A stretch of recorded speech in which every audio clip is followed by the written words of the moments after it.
Segunda Crônicas, capítulo 33. Manassés reina em Judá. Manassés tinha 12 anos quando começou a reinar e reinou em Jerusalém por 55 anos. Fez o que era mal aos olhos do Senhor e seguiu as práticas detestáveis das nações que o Senhor havia expulsado de diante dos israelitas. Reconstruiu os santuários idólatras que seu pai Ezequias havia destruído. Construiu altares para Baal e ergueu postes de Azerá. Também se curvou diante de todos os astros dos céus e lhes prestou culto. Construiu altares idólatras no templo do Senhor, sobre o qual o Senhor tinha dito: meu nome permanecerá em Jerusalém para sempre. Nos 2 pátios do templo do Senhor construiu altares para os astros do céu. Manassés também sacrificou seus filhos no fogo, no vale de Ben-Rinom. Praticou feitiçaria, adivinhação e magia, e consultou médiuns e praticantes do ocultismo. Fez muitas coisas perversas aos olhos do Senhor e com isso provocou sua ira. Manassés chegou a fazer uma imagem esculpida e colocá-la no templo de Deus, sobre o qual Deus tinha dito a Davi e a seu filho Salomão: meu nome será honrado para sempre neste templo e em Jerusalém, a cidade que escolhi dentre todas as tribos de Israel. Se os israelitas tiverem o cuidado de obedecer a meus mandamentos, todas as leis, estatutos e decretos que meu servo Moisés lhes deu, não os expulsarei desta terra que dei a seus antepassados. Manassés, porém, levou o povo de Judá e de Jerusalém a fazer coisas piores do que as nações que o Senhor tinha destruído diante dos israelitas. O Senhor falou a Manassés e a seu povo, mas eles ignoraram seus avisos. Por isso, o Senhor enviou os comandantes dos exércitos assírios e eles capturaram Manassés.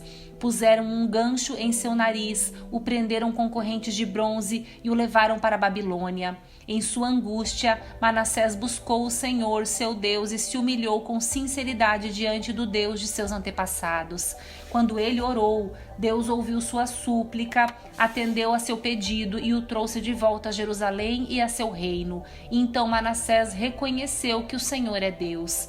Depois disso, Manassés reconstruiu o muro externo da cidade de Davi, bem alto, desde o oeste da fonte de Giom, no vale de Cedron, até a porta do peixe e ao redor da colina de Ofel. Colocou comandantes militares em todas as cidades fortificadas de Judá. Manassés também removeu do templo do Senhor os deuses estrangeiros e o ídolo que havia colocado ali. Derrubou todos os altares que havia construído na colina do templo e todos os altares em Jerusalém e os jogou fora da cidade. Depois, restaurou o altar do Senhor e apresentou sobre ele sacrifícios de paz e ofertas de gratidão. Também incentivou o povo de Judá a adorar o Senhor, o Deus de Israel. O povo continuou a sacrificar naqueles lugares de adoração, mas somente ao Senhor, seu Deus. Os demais acontecimentos do reinado de Manassés, sua oração a Deus e as palavras que os videntes lhes disseram em nome do Senhor, o Deus de Israel, estão registrados no livro dos reis de Israel. A oração de Manassés, o modo como Deus lhe respondeu e um relato de todos os seus pecados e sua infidelidade se encontram no registro dos videntes. Inclui uma lista dos quais onde ele construiu altares idólatras e levantou postes de Azerá e ídolos antes de se humilhar e se arrepender. Quando Manassés morreu e se reuniu a seus antepassados, foi sepultado em seu palácio. Seu filho Amon foi seu sucessor. Amon reina em Judá. Amon tinha 22 anos quando começou a reinar e reinou em Jerusalém por 2 anos. Fez o que era mal aos olhos do Senhor, como seu pai Manassés. Adorou todos os ídolos que seu pai havia feito e lhes ofereceu sacrifícios. Mas, ao contrário de seu pai, não se humilhou diante do Senhor. Em vez disso, Amon pecou ainda mais. Os próprios oficiais de Amon conspiraram contra ele e o assassinaram em seu palácio. O povo de Judá, porém, matou todos que haviam conspirado contra o rei Amon e proclamou seu filho Josias como rei em seu lugar. Segunda Crônicas, capítulo 34. Josias reina em Judá. Josias tinha 8 anos quando começou a reinar e reinou em Jerusalém por 31 anos.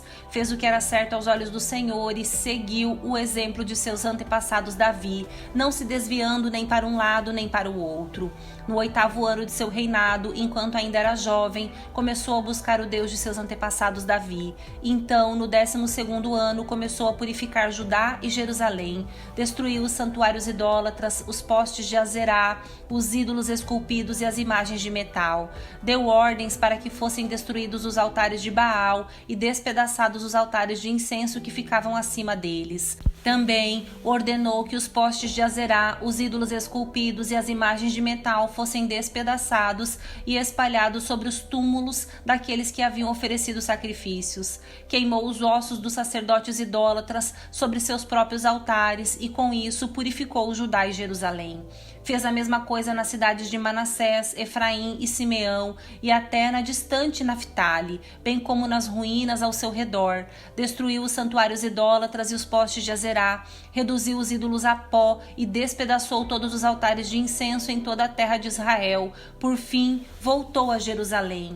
No 18º ano do reinado de Josias, depois de ele purificar a terra e o templo, nomeou Safã, filho de Azalias, Maazéias, governador de Jerusalém, e Joá, filho de Joacás, o historiador do reino, para restaurarem o templo do Senhor, seu Deus. Eles entregaram ao sumo sacerdote Ilquias a prata recolhida pelos levitas que guardavam as portas do templo de Deus. As ofertas foram trazidas pelo povo de Manassés, de Efraim e de todo o remanescente de Israel, bem como de Judá e de Benjamim, e pelos habitantes de Jerusalém. Ilquias e os outros líderes entregaram a prata aos homens encarregados de supervisionar a reforma do templo do Senhor. Eles pagaram os trabalhadores que faziam os reparos e a restauração do templo. Também contrataram carpinteiros e construtores que compraram pedras cortadas para as paredes e madeira para os suportes e as vigas. Restauraram aquilo que reis anteriores de Judá haviam deixado ficar em ruínas. Os trabalhadores realizaram a obra com fidelidade, sob a liderança de Jaate e Obadias, levitas do clã de Merari, e de Zacarias e Mesulão, levitas do clã de Coate. Outros levitas, todos músicos talentosos, ficaram responsáveis pelos carregadores e pelos trabalhadores em várias funções. Ainda outros auxiliavam como secretários, oficiais e guardas das portas. Ilquias encontra a lei de Deus. Enquanto estavam retirando a prata recolhida no templo do Senhor, o sacerdote Ilquias encontrou o livro da lei do Senhor, escrito por Moisés. Ilquias disse a Safã, secretário da corte: encontrei o livro da lei no templo do Senhor. E Ilquias entregou o livro a Safã. Safã levou o livro ao rei e relatou: seus oficiais estão fazendo tudo o que lhes foi ordenado. A prata recolhida no templo do Senhor foi entregue aos supervisores e trabalhadores. Safã também disse ao rei: o sacerdote Ilquias me entregou um livro. E Safã leu o livro para o rei.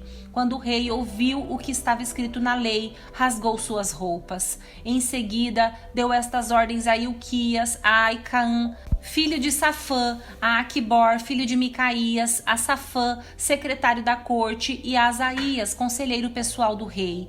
Vão consultar o Senhor por mim e por todo o remanescente de Israel e de Judá. Perguntem a respeito das palavras escritas no livro que foi encontrado.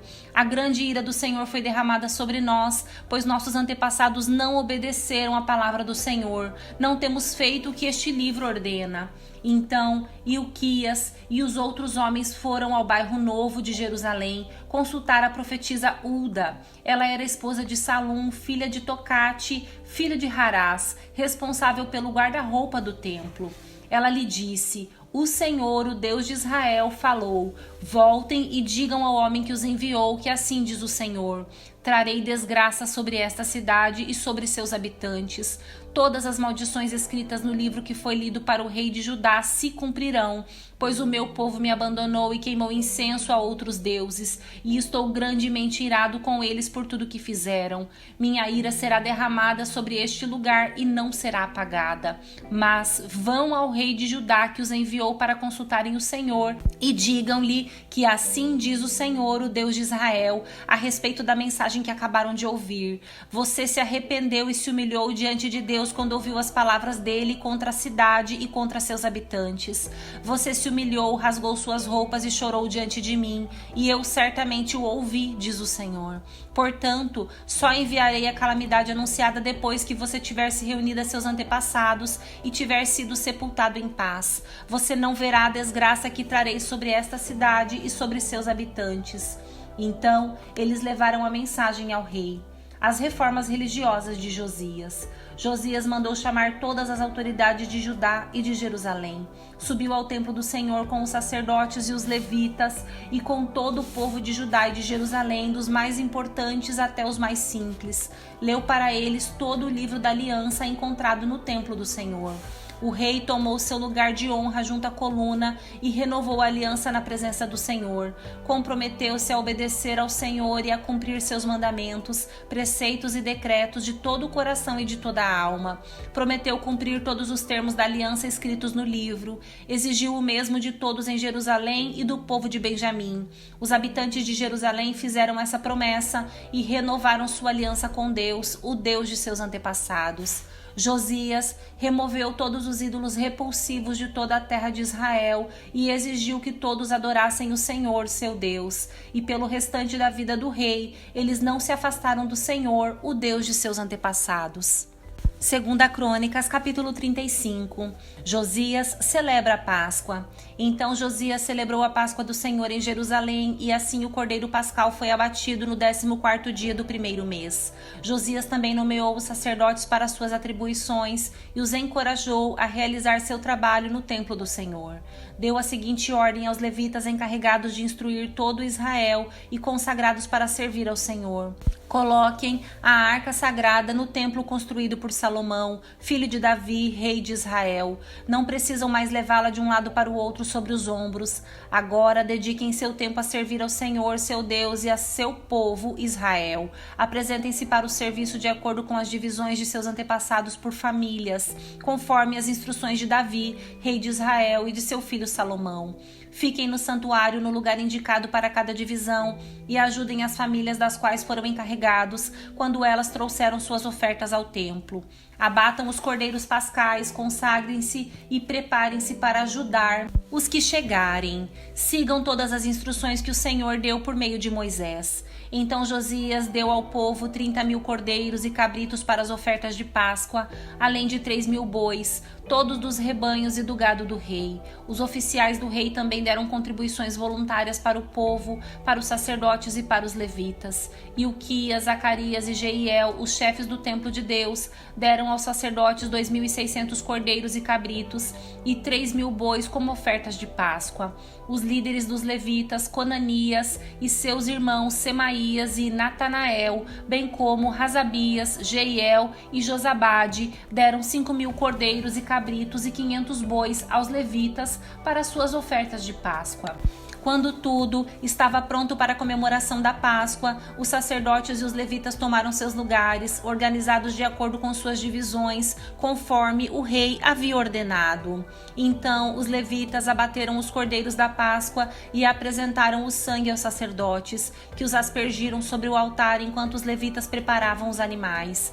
Repartiram os holocaustos entre o povo de acordo com suas divisões, para que as famílias os oferecessem ao Senhor conforme prescrito no livro de Moisés, e fizeram o mesmo com os bois. Assaram os cordeiros da Páscoa como prescrito, cozinharam as ofertas sagradas em potes, caldeirões e panelas e as levaram depressa ao povo. Em seguida, os levitas prepararam as ofertas de Páscoa para si mesmos e para os sacerdotes, os descendentes de Arão, pois os sacerdotes haviam ficado ocupados desde a manhã até a noite oferecendo os holocaustos e as porções de gordura. Os levitas se encarregaram de todos os preparativos. Os músicos descendentes de Asaf estavam em seus lugares, segundo as ordens de Davi. Asaf, Remã e Gedutum, vidente do rei. Os guardas das portas não precisaram deixar seus postos, pois seus parentes, os levitas, também lhes prepararam as ofertas de Páscoa. Toda a cerimônia para a Páscoa do Senhor foi realizada naquele dia. Os holocaustos foram sacrificados no altar do Senhor, como o rei Josias havia ordenado. Todos os israelitas presentes em Jerusalém celebraram a Páscoa e a festa dos pães sem fermento por 7 dias. A Páscoa não havia sido celebrada dessa maneira desde o tempo do profeta Samuel.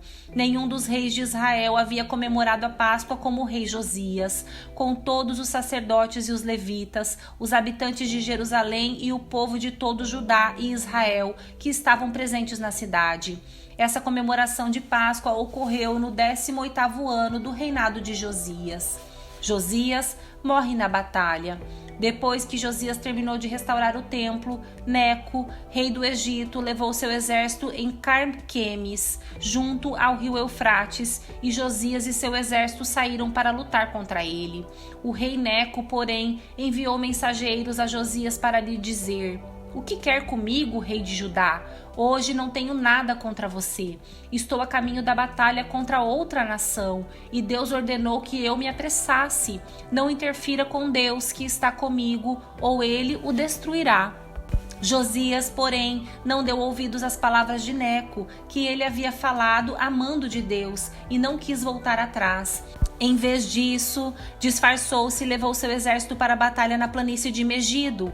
Arqueiros do inimigo atingiram o rei Josias com suas flechas, e ele gritou para seus homens: "Tirem-me da batalha, pois estou gravemente ferido." Então tiraram Josias de sua carruagem e o colocaram em outra. Levaram-no de volta para Jerusalém, onde morreu e foi sepultado no cemitério dos reis. Todo Judá e Jerusalém lamentaram por ele. O profeta Jeremias compôs cânticos fúnebres em homenagem a Josias, e até hoje os cantores e cantoras ainda entoam esses lamentos sobre sua morte. Eles se tornaram uma tradição e estão registrados no livro das Lamentações. Os demais acontecimentos do reinado de Josias e seus atos de devoção, realizados de acordo com a lei do Senhor, do início ao fim, estão registrados no livro dos reis de Israel e de Judá. 2 Crônicas, capítulo 36. Jeoacás reina em Judá. O povo da terra proclamou Jeoacás, filho de Josias, como seu sucessor em Jerusalém. Jeoacás tinha 23 anos quando começou a reinar e reinou em Jerusalém por 3 meses. Foi deposto pelo rei do Egito, que exigiu de Judá o pagamento de 3.500 quilos de prata e 35 quilos de ouro como tributo. Jeoaquim reina em Judá. O rei do Egito nomeou Eliaquim, irmão de Jeoacás, rei sobre Judá e sobre Jerusalém, e mudou o nome dele para Jeoaquim. Depois Neco levou Jeoacás para o Egito como prisioneiro. Jeoaquim tinha 25 anos quando começou a reinar e reinou em Jerusalém por 11 anos. Fez o que era mal aos olhos do Senhor, seu Deus. Então Nabucodonosor, rei da Babilônia, atacou Jerusalém e prendeu Jeoaquim com correntes de bronze. Depois levou-o para a Babilônia. Nabucodonosor também levou alguns dos tesouros do templo do Senhor e os colocou em seu palácio, na Babilônia. Os demais acontecimentos do reinado de Jeoaquim, incluindo todas as coisas detestáveis que fez e tudo que foi achado contra ele, estão registrados no livro dos reis de Israel e de Judá. Seu filho Joaquim foi seu sucessor. Joaquim reina em Judá. Joaquim tinha 18 anos quando começou a reinar e reinou em Jerusalém por 3 meses e 10 dias. Fez o que era mal aos olhos do Senhor. Na virada do ano, o rei Nabucodonosor levou Joaquim para a Babilônia. Nessa ocasião, também levou os tesouros do templo do Senhor. Nabucodonosor nomeou Zedequias, tio de Joaquim, rei sobre todo Judá e sobre Jerusalém. Zedequias reina em Judá. Zedequias tinha 21 anos quando começou a reinar e reinou em Jerusalém por 11 anos. Zedequias fez o que era mal aos olhos do Senhor, seu Deus, e não se humilhou quando o profeta Jeremias lhe falou diretamente da parte do Senhor. Também se rebelou contra o rei Nabucodonosor, embora lhe tivesse jurado lealdade em nome de Deus. Zedequias era um homem duro e teimoso e se recusou a voltar para o Senhor, o Deus de Israel. Da mesma forma, todos os líderes dos sacerdotes e o povo se tornaram cada vez mais infiéis, seguiram todas as práticas detestáveis das nações vizinhas e profanaram o templo do Senhor que havia sido consagrado em Jerusalém. Repetidamente, o Senhor, o Deus de seus antepassados, enviou profetas para adverti-los, pois tinha compaixão de seu povo e do lugar de sua habitação. No entanto, eles zombaram dos mensageiros de Deus e desprezaram suas palavras. Caçoaram dos profetas até que a ira do Senhor não pôde mais ser contida e nada mais se pôde fazer. A queda de Jerusalém. Então o Senhor trouxe o rei da Babilônia contra eles. Os babilônios mataram os jovens e foram atrás deles até dentro do santuário. Não tiveram piedade nem dos rapazes, nem das moças, nem dos idosos e doentes. Deus os entregou todos nas mãos do rei. Ele levou para a Babilônia todos os utensílios, grandes e pequenos, do templo de Deus e todos os tesouros do templo do Senhor e do palácio do rei e de seus oficiais. Seu exército queimou o templo de Deus, derrubou os muros de Jerusalém, queimou todos os palácios e destruiu tudo que era de valor. Os poucos habitantes que sobreviveram foram levados para o exílio na Babilônia e se tornaram servos do rei e de seus filhos, até que o reino da Pérsia conquistou o poder. Cumpriu-se desse modo a mensagem do Senhor transmitida por Jeremias. A terra finalmente desfrutou seu descanso sabático e permaneceu desolada até que se completaram os 7 anos, conforme o profeta havia anunciado. Ciro permite que os exilados regressem. No primeiro ano do reinado de Ciro, rei da Pérsia, o Senhor cumpriu a profecia que havia anunciado por meio de Jeremias. O Senhor despertou o coração de Ciro para registrar por escrito a seguinte proclamação e enviá-la a todo o seu reino. Assim diz Ciro, rei da Pérsia: o Senhor, o Deus dos céus, me deu todos os reinos da terra. Ele me encarregou de construir para ele um templo em Jerusalém, na terra de Judá. Quem pertence ao povo dele, volte para realizar essa tarefa, e que o Senhor, seu Deus, esteja com vocês.